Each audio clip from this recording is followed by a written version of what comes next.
perhaps the most salient characteristic of the Jewish people is that, to use the Yiddish phrase, wir sind da, we're still here, right? 2,000 years of exile, millennia before that of tremendous challenges from the peoples around us, and nevertheless we are here celebrating our culture, exploring our relationship with each other, with the divine. That's really what being Jewish, in my humble opinion, is all about. So that's the theme that we're going to explore, is how is it that the Jews managed to survive such existential crises, such challenges to their very being, and not only get through them, but even thrive? It's a fascinating conundrum, and I don't think you'll find many other parallels like it with many other populations of this planet. So that's really the theme that we're going to be exploring over the course of the next 12 weeks. So just a quick word, because we are sharing this with the internet. There's about 5,000 or 6,000 people who watch these lectures every single day.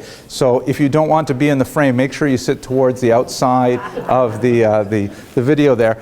So there is some information that may be a little bit redundant for this particular audience, because most of us here, we actually know each other, we are in the same community, and so many of our values are shared and so on, our experiences are shared. But let me just back up a little bit. Who exactly are the Jewish people? So as we shall see, it's about 15 million Jewish people in the world today, depending on how you want to count them. I'll give you some demographics a little later. That's a little bit smaller than the entire state of New York. And I know that you feel that the entire state of New York is Jewish anyways, but that's about the population we're talking about. A tiny fraction of a percentage of the Jewish population as a whole. Just to give you a sense of the scale, if you think of Jews are about 15 million in the world, Chinese Muslims are 50 million in the world. And I've never met a Chinese Muslim, but there are many more Chinese Muslims in the world than there are Jews in the world. So we're a tiny little fraction of the population.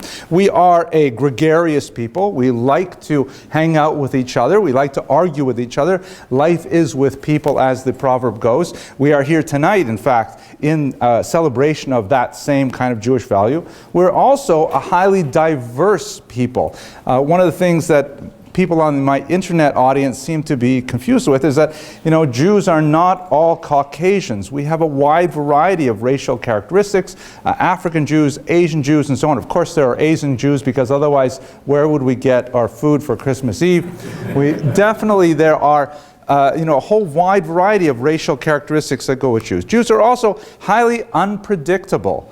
Just once you've tried to cast them in some kind of character, tried to say something general about the Jews as a whole, and they go and surprise you. Not always a pleasant surprise, but in the 20th century we had some very strong, powerful surprises as Jews, with the emergence of the State of Israel, really reshaped a lot of hundreds of years of character that had adapted to a ghetto environment and were able to heroically create their own state, really out of nothing at the time. They are overall, they possess an irrepressible joie de vivre, a simcha sachayim, a thirst for life that is expressed in so many different aspects of their culture and activity, and that's what I think makes them survivors. This is the theme that I hope we will return to multiple times over the course of this series. At the same time, we lack a common definition of who is a Jew. We have a very simple definition that is the traditional one, that a Jew is someone who is born of a Jewish mother or who converts to Judaism. That second clause is really complicated, but the first clause is much simpler. And so in that sense, it has kind of a tribal affiliation. But as we know from DNA studies, Jews hail from all kinds of different populations, and it's hard to see precisely how these common genetic links are made over so many centuries. There are some fascinating studies that point to the common ancestry of most Kohanim, most priests, that they have on the Y chromosome, a link that takes them all the way back to a single male ancestor about 3,000 years ago, which is pretty much what Aaron the priest would have been. There's also some fascinating studies that talk about Ashkenazim all being descended from a handful of women in northern Germany about 700 years ago. Fascinating studies, but that will take us a little further afield. I would like to tender for our suggestion, however, much more traditional definition of who is a Jew, and this is what God offers in the book of Genesis, when Jacob has his famous scene wrestling with the angel or struggling with the angel, and he receives the new name Yisrael, and it says right there in Genesis 32:28, Israel is someone who struggles with God.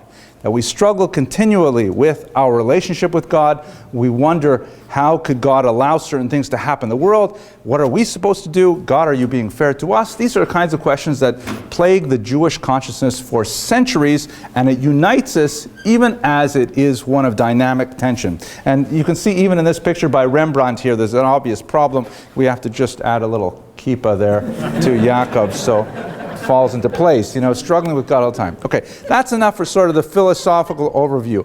I want to take a few minutes now just to speak about historiography, which is essentially the inevitable part of historical theory that must precede the actual discussion of history itself. I will try not to take too much time with this, but this is actually a very important element to understanding the foundations of the historical research that I hope to be speaking about in moments. So, even though I've given you kind of this glowing model of Jews surviving despite adversity and so on, the traditional short version of this lecture is, they tried to kill us, we survived, let's eat, everybody knows.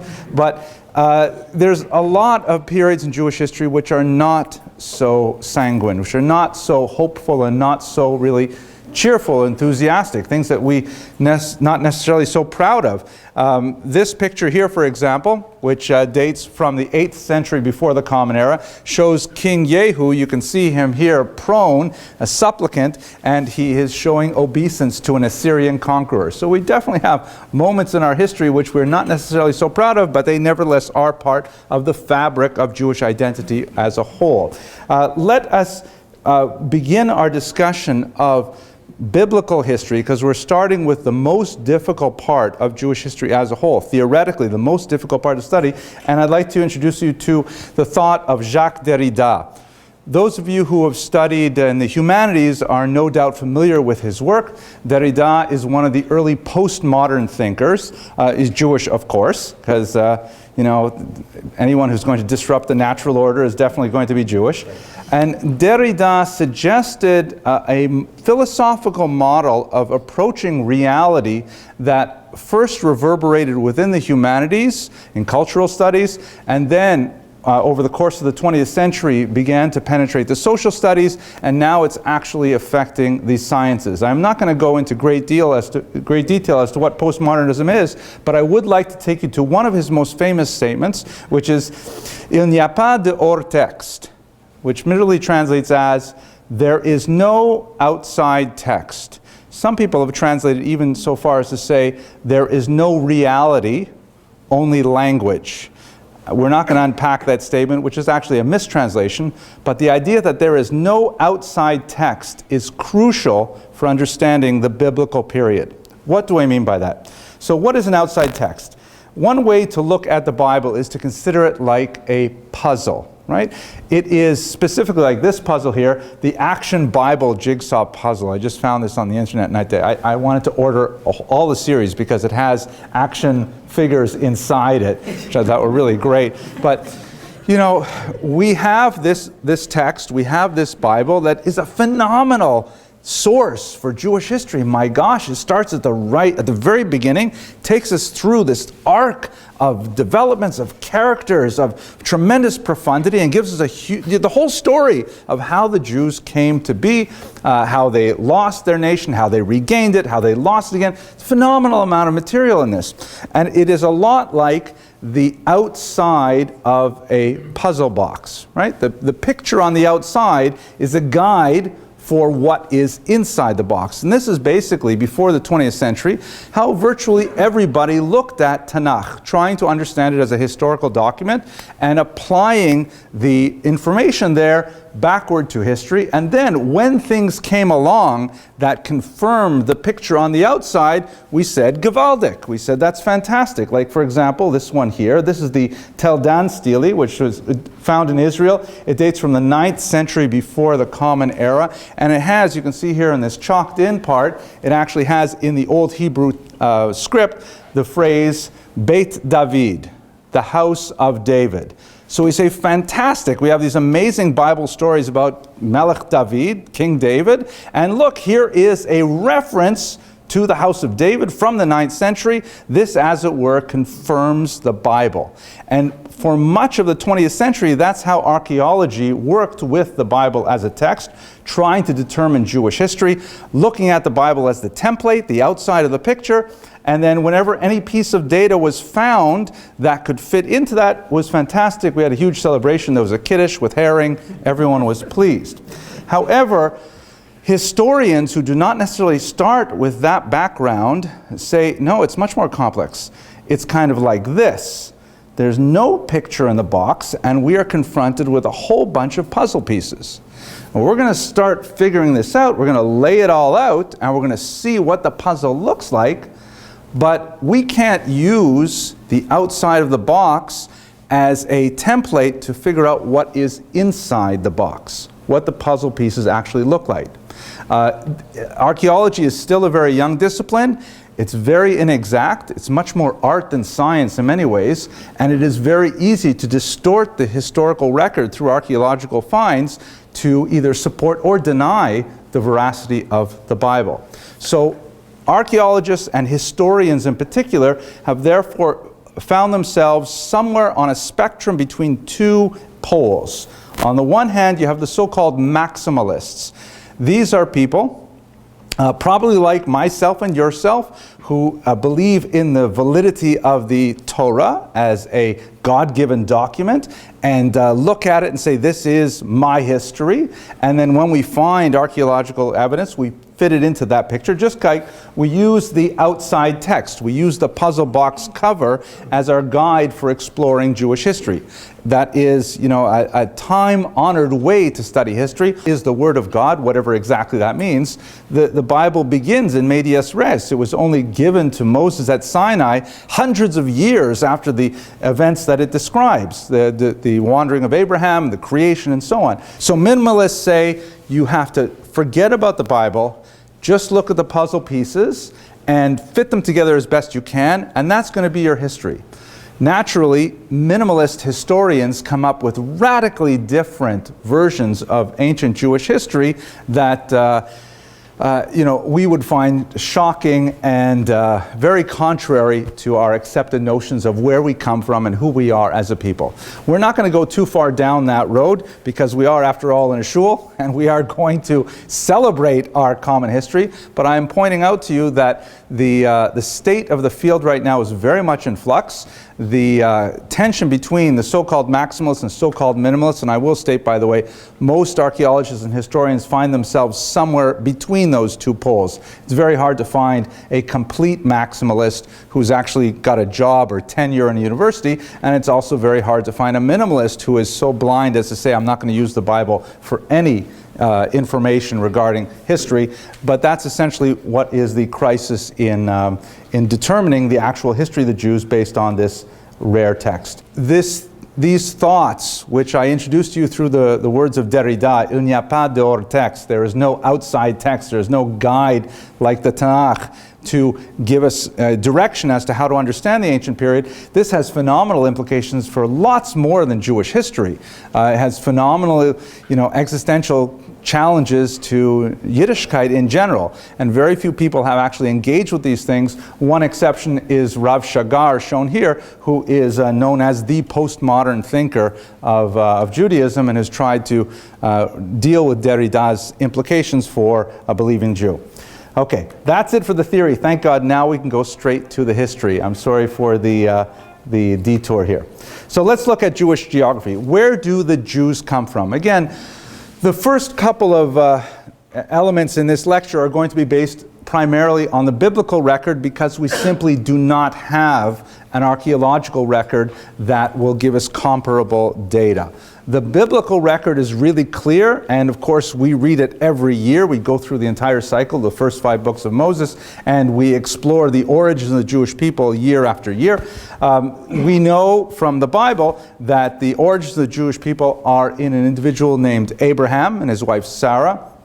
and their children and grandchildren. And he hails originally from Mesopotamia, this region here, so-called between the rivers. The southern river is the river Prat, which is the Euphrates in English, and the northern river is the Tigris, known as the Hiddekel in Hebrew. And these two rivers are an extremely old source of human civilization. There's a snow melt that comes down from Turkey every year, and it's actually quite predictable. Like the Nile was also very predictable flooding. And with a series of dams and irrigation, the people of Mesopotamia were able to develop a very early civilization, the Sumerians and so on. So Abraham comes from this very early part of the world here. This is his hometown, Ur Kasdim. You can see it has a reconstructed ziggurat there. And he wandered from there on the command of God, Lech Lecha. We read it's the second section of the book of Genesis. And he made his way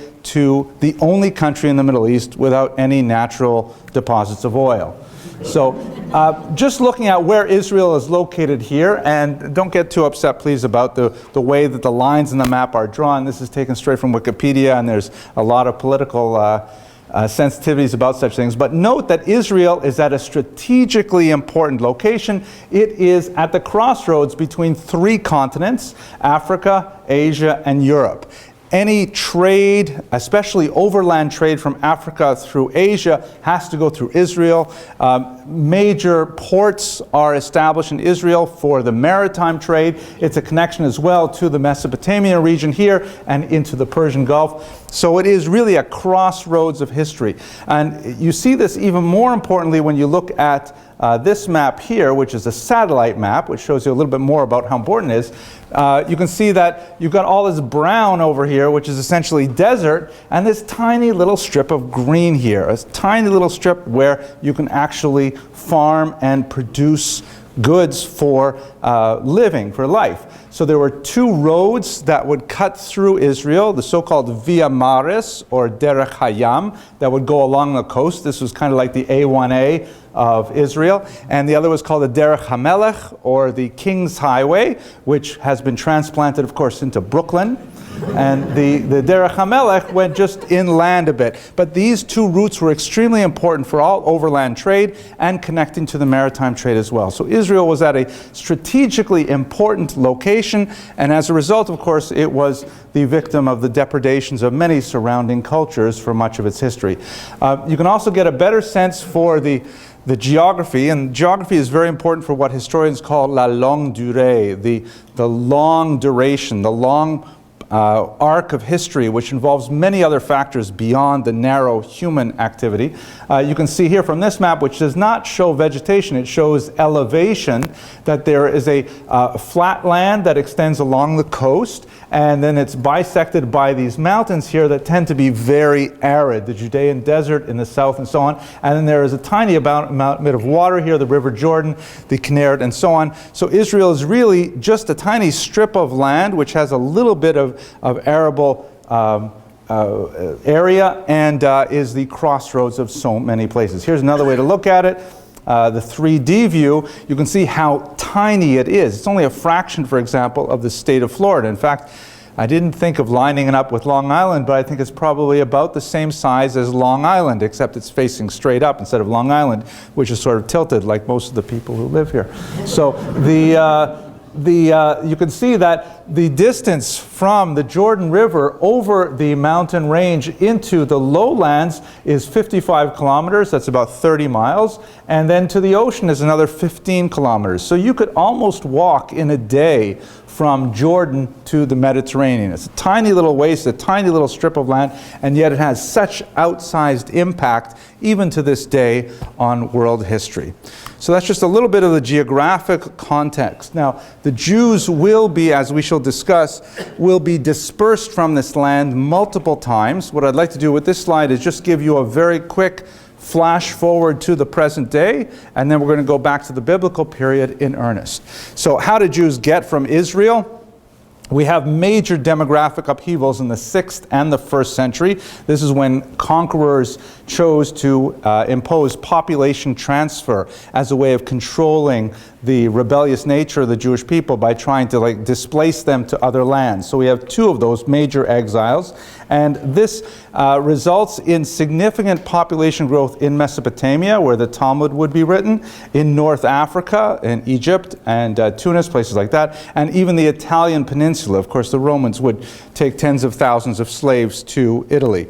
And then as you move towards the turn of the millennium, Jews make their way further west into Spain and then up into Europe proper, crossing the Pyrenees. And finally, by the time you get to the 13th through 16th centuries, they're moving all the way over into Eastern Europe. So Jews kind of like, they make their way initially to the east, to Babylon, and then at the same time westward along the coast of North Africa, and then over time they kind of circle the Mediterranean and find their way ultimately in Eastern Europe, where you have the largest single concentration.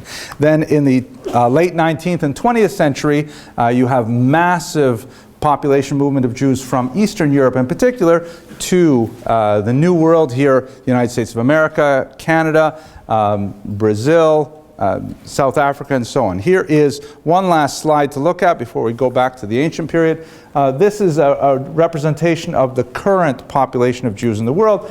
This is from 2010, something like 13.5 million back then. There's some debate over how to count Jews, and you can see that 81% of them live in two places, either in the United States or in the land of Israel, and there are smaller concentrations throughout. So that's the quick version of the entire demographic pattern of Jews to the first day, to the contemporary period. Okay, we're actually right on time. So let me go to the first temple period then, heading back to our biblical period.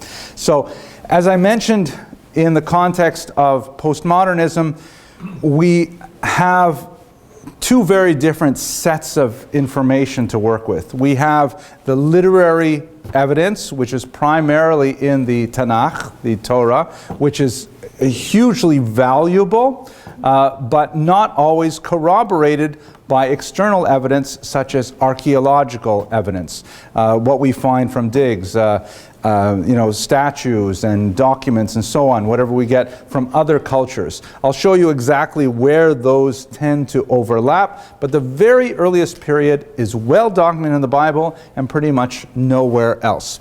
If we look at the Bible itself, well, by the way, this is a beautiful Bible. This is the so-called Ferrara Bible that was published by the Gracia Mendez and Benvenida Abravanel, who were refugees from Spain at during the expulsion of the 15th century.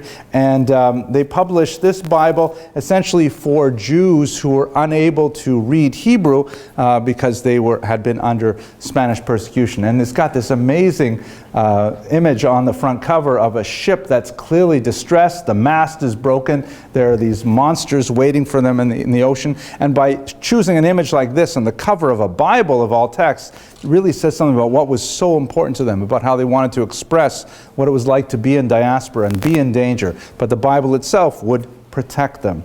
I know you're all familiar with the Pentateuch, which essentially means the 5 volumes. Those are the first 5 books of Moses: Genesis, Exodus, Leviticus, Numbers, and Deuteronomy, which have special religious significance within Judaism.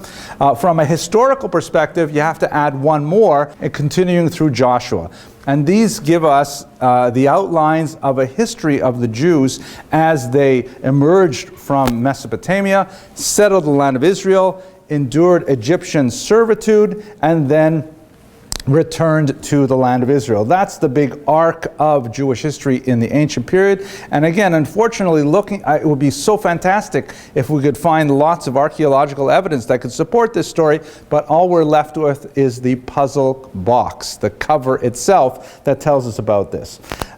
There are many questions that are added to this by historians and archaeologists who say, should we really be using a conquest model for Joshua coming into the land? Perhaps it's more of an indigenous, transformation of the local population, perhaps with slaves who were leaving Egypt. But all these models are based on supposition, and they all contradict the biblical model that we have. When we move on from the Heptateuch, that we still have a much more detailed history in the so-called early prophets, the Nevi'im Rishonim.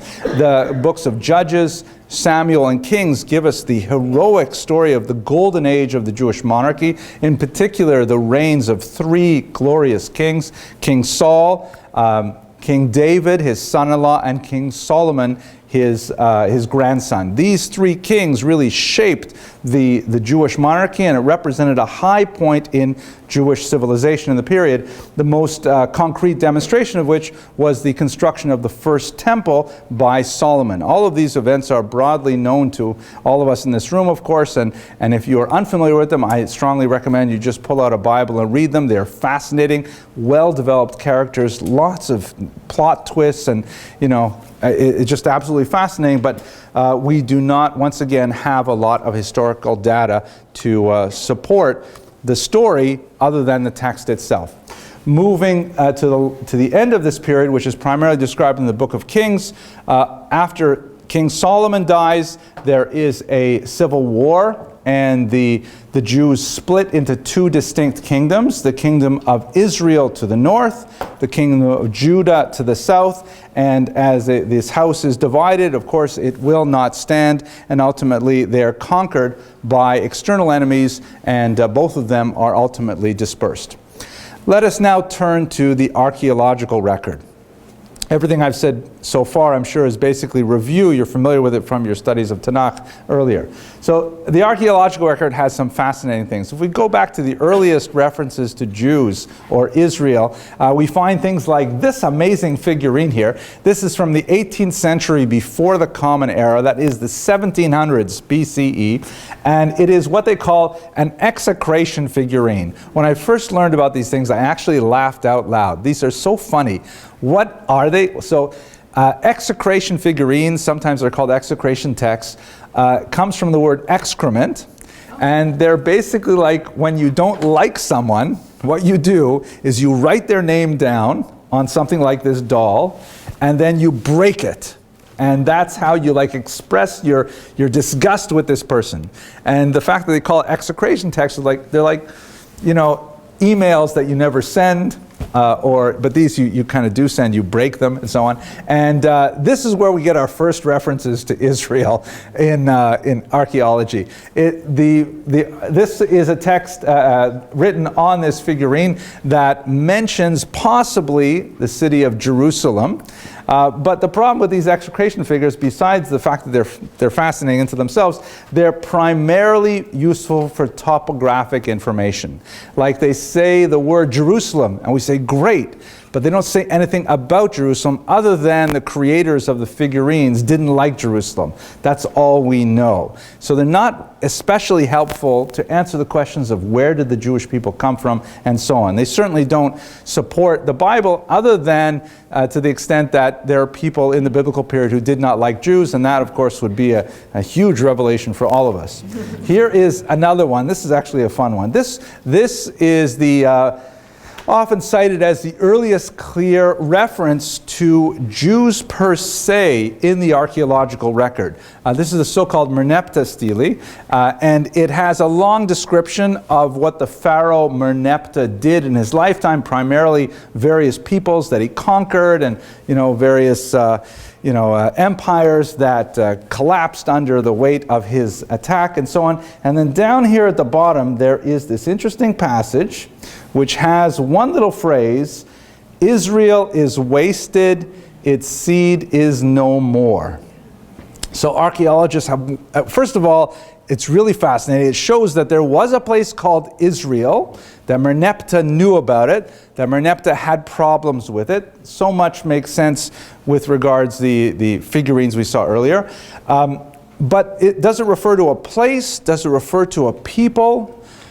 When it says wasted or destroyed or no more, does it mean that this place is no longer extant, or these people have died out? And when they say the word seed, and it literally means seed, is it referring to the weather, that they don't have any crops, or is it referring to their children, their progeny? You'd like to think it's metaphorical, but this is our first reference to Jews outside of Tanakh in any other source.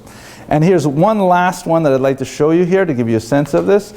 This is the so-called Mesha stele from the 9th century before the Common Era. This was discovered in Jordan, and now we get a lot richer picture of how the Jews were perceived, and this is where we begin to see a sort of a convergence of the biblical record and the archaeological record.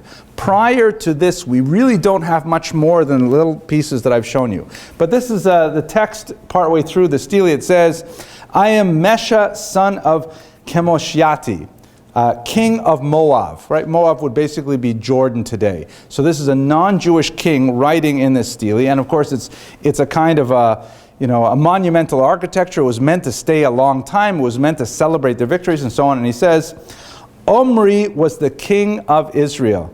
For those of you who study Tanakh, Omri is not really, he doesn't get a lot of play in Tanakh. He's in the book of Kings.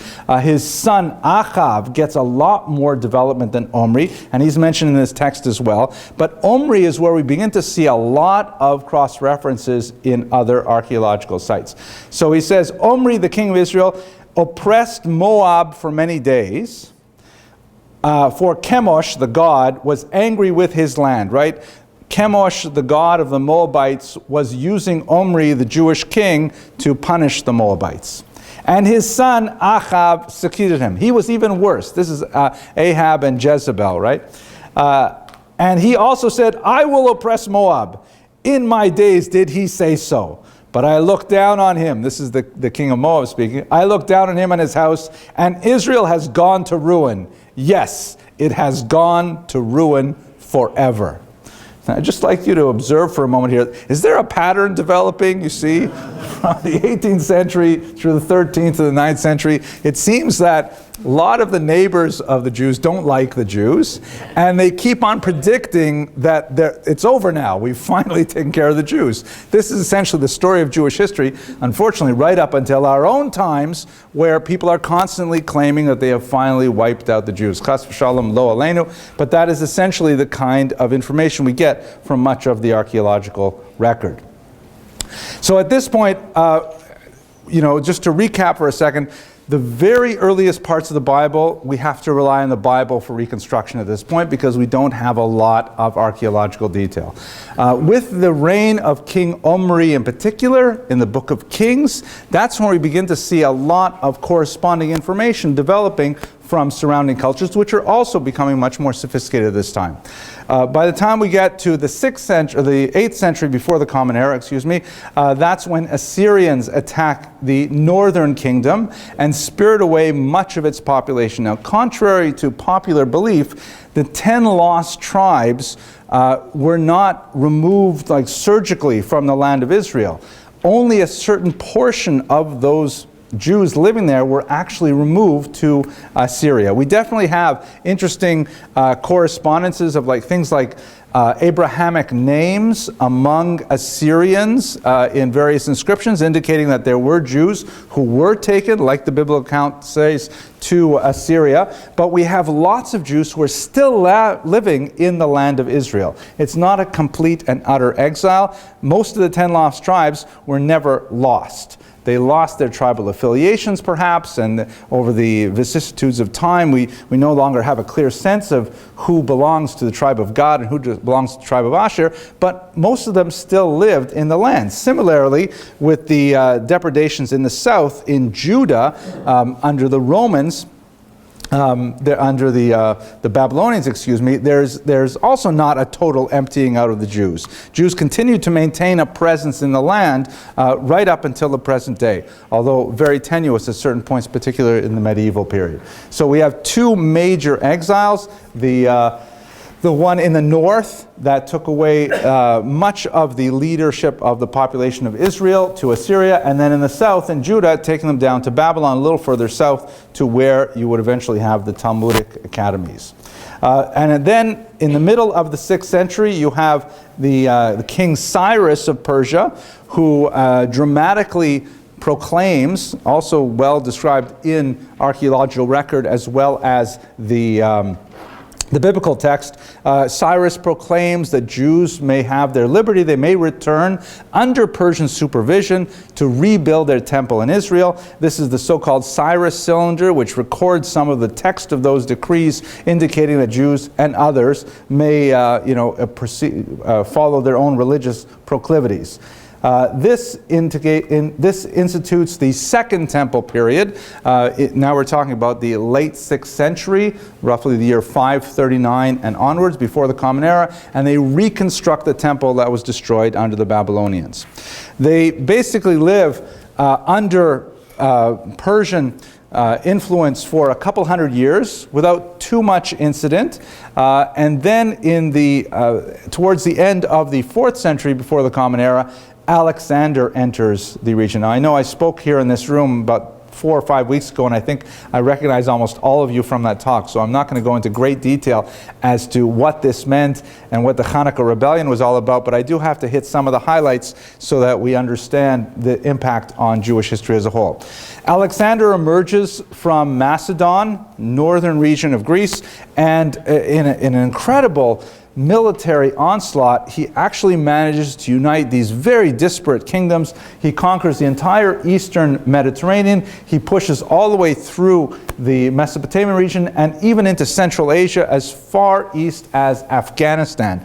And he unites for the first time all of these cultures under a single cultural rubric, which we'll call, for our purposes, Hellenism. Hellas means Greece in Greek, and so Hellenism is essentially Greeceism. There's a lot of things to say about that, but let's just look at a couple of them.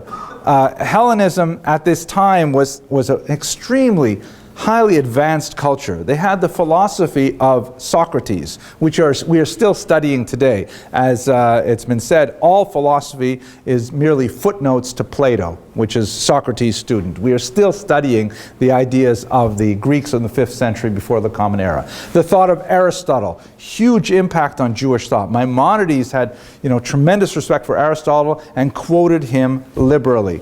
We also had things like the literature of the Greeks, Aeschylus, the great dramas. Much of our drama today, our popular movies and novels and things like that, is directly influenced by Greek sense of tragedy and comedy and so on. We are living in many ways very, very Greek lives because of the influence of this culture. And finally, our sciences are heavily dependent on the scientific method of those ancient Greeks. Euclid with his mathematics, Archimedes, his physics, and so on. This was like a phenomenally advanced culture. They were like Martians that came to the planet and offered something so radically better than what everyone else was doing.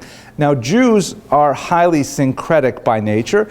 They're very willing to adopt ideas, fashions, tools that other cultures have proved useful. And so the Jews just completely absorbed Hellenistic values. And they, especially in the cities, places like Jerusalem, there was just tremendous enthusiasm for Hellenism, to such a degree that after some years of experience of the Greeks, they began to lose a sense of, how much was too much? When was Judaism going to be submerged, assimilated within Greek culture, such that Judaism would never survive? And this is ultimately the cause of the Maccabean revolt.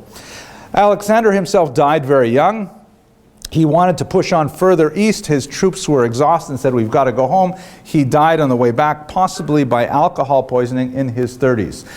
The empire was divided up amongst his successors, and as you can see from this map, Israel is right at the border between the Ptolemaic and the Seleucid kingdom. These are successor empires to Alexander. And so Israel went back and forth between these two empires. For the most part, your average Jew living in Israel would not have really cared who was in charge. They still have to pay taxes, but basically they could, live their lives normally.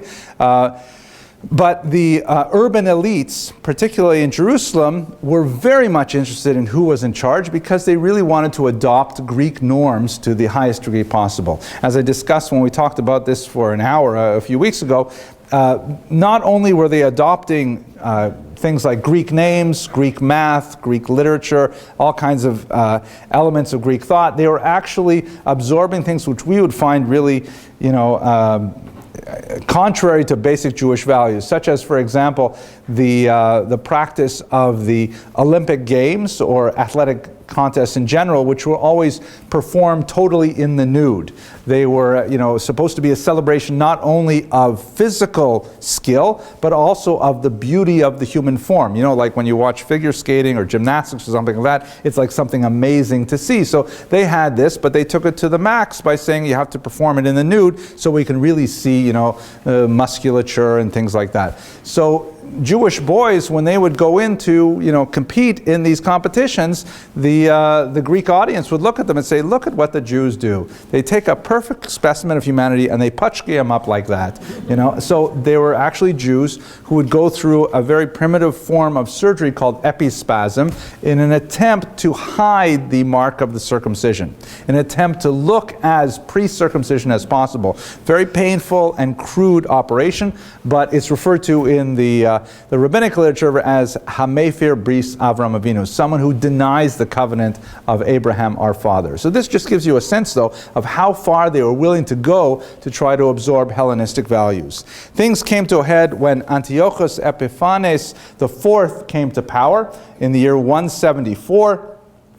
He was a complete newcomer to the scene. He had actually been raised in Rome. He had no idea what the local situation on the ground was in Israel, and he kind of clumsily ingratiated himself with various corrupt high priests from Jerusalem who would promise him greater and greater treasures from the temple. So ultimately, after the Jews were squabbling between each other over, how they could best please Antiochus, he said, okay, enough of all of this. We're going to right now Hellenize your country because we can't handle this strange invisible God that you have and so on. And he attempted to dramatically turn Israel into a Hellenistic country by defiling the temple. This was a bridge too far. He banned the observance of the Sabbath, banned public study of the Torah, banned circumcision, of course, and we had a popular revolt led initially by Matisyahu and then by his very capable son Yehuda Maccabee, who ultimately threw off the yoke of the Greeks. This was a defining moment for Jewish culture, primarily because it represented the first time that the Jews were able to define for themselves how much of an external culture they would tolerate and were willing to take up arms to defend that definition of Judaism. This is a picture from Gustave Doré, the death of Eliezer, who was one of the Maccabee brothers, in a rather heroic moment described in the book of Maccabees. Eliezer thinks that Antiochus himself is on one of the war elephants that the Syrians had brought into Israel, and he dives under it to try and kill it.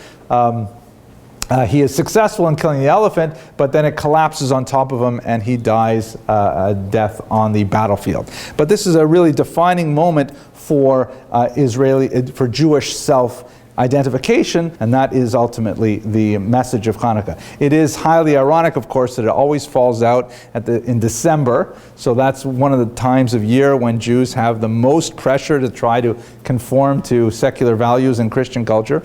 I know I myself, I grew up, just as an aside, I was the only Jewish kid in a very, very small town, and I used to feel terrible every Christmas because I never had a Christmas tree, and all my friends had Christmas trees, and it was, somehow I survived.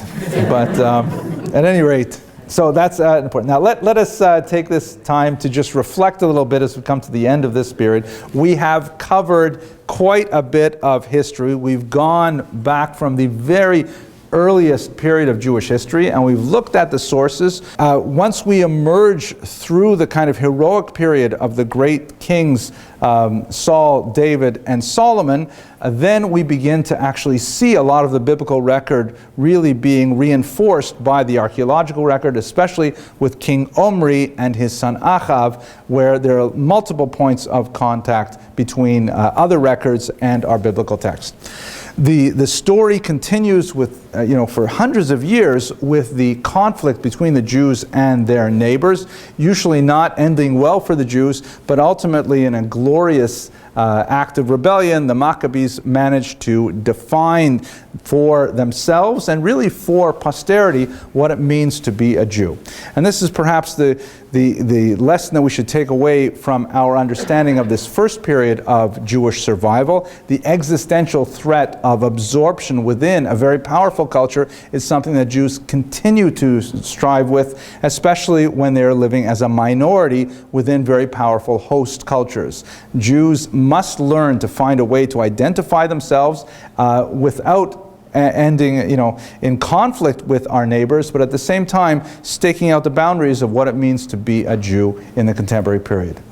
So next week, God willing, we will continue the story, and we're going to go to the period of Roman domination, which begins in the year 66 before the Common Era, and through the very complex era of early Christianity.